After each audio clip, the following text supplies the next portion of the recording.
قل إن تخفوا ما في صدوركم أو تبدوه يعلمه الله ويعلم ما في السماوات وما في الأرض والله على كل شيء قدير.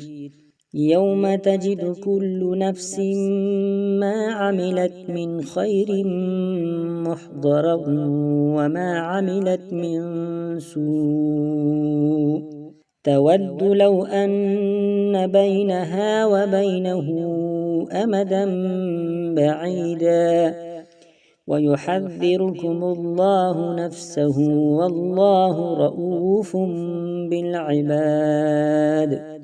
قل إن كنتم تحبون الله فاتبعوني يحببكم الله ويغفر لكم ذنوبكم والله غفور رحيم. قل أطيعوا الله والرسول فإن تولوا فإن الله لا يحب الكافرين.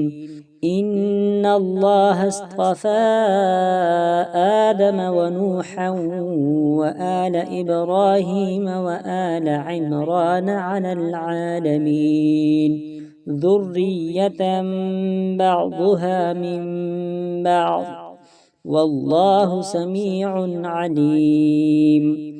إذ قالت امرأة عمران رب إني نذرت لك ما في بطني محررا فتقبل مني إنك أنت السميع العليم.